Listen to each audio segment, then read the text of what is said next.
Going to hear from Duncan now. Storytelling time it's labelled, but thanks Duncan for sharing. Yes, so my name's Duncan. I'm just going to share a little bit about myself, my life, my faith, I guess, and how it informs some discussions that we're having at HBC. I get up and sing, but I don't often say stuff.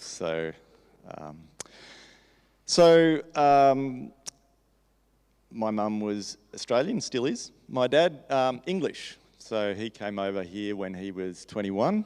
And next to our bed, I have a chest, like a tin chest, which my grandfather stored his stuff in when he fought in World War II. And then my dad brought his stuff over here in it when he migrated on a ship when he was 21. So I watched or kept an eye on the coronation recently with a little bit of kind of interest. Did anybody else watch the coronation? Cheeky hands up. That's a fair few hands.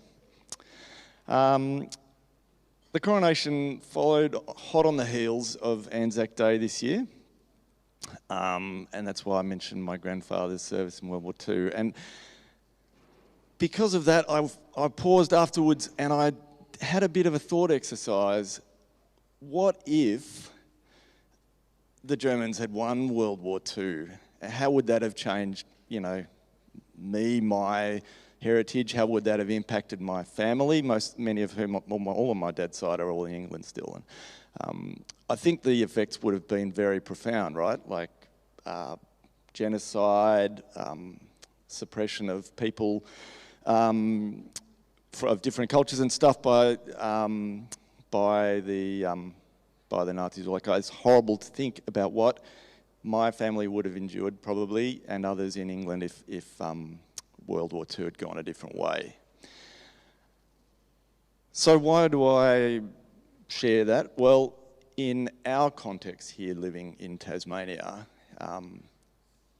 our heritage is that Aboriginal people experience the exact things that I imagine my family in England would have experienced if World War II had gone a different way. Genocide, ongoing issues associated with high rates of incarceration, and lots of problems. And I really don't think that it's a stretch to say that Aboriginal people in Australia are experiencing the long-term consequences of all of those horrible things that they experienced after invasion by white people.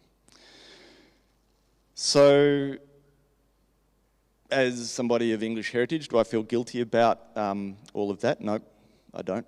I don't think that's helpful for me or for anybody to feel guilt with that.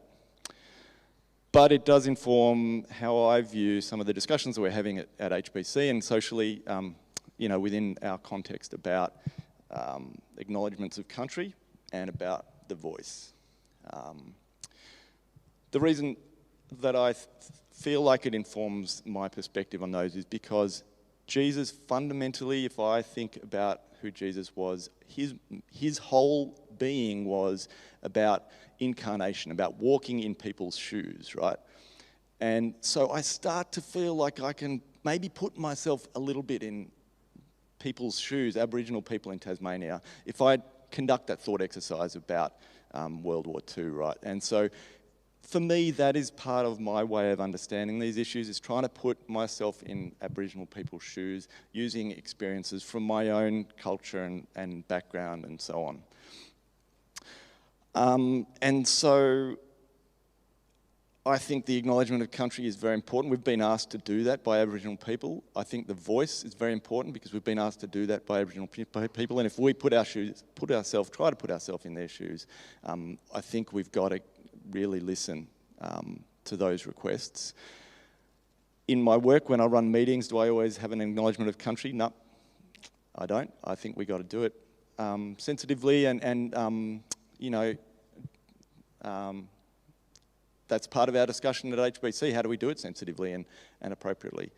So for my contribution to the discussion, my challenge to you is, are there ways from your own background, culture, life experience that you can start to put yourself in the shoes of people in Tasmania, Aboriginal people whose families experienced genocide and so on.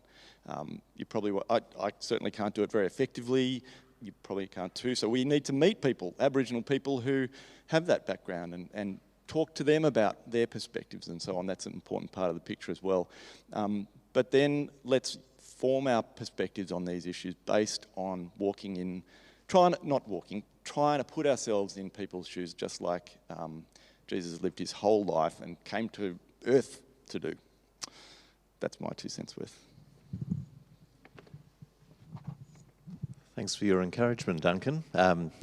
Notice you said you don't get up to speak very often, but you do so very eloquently. Might be an invitation in the future. We have...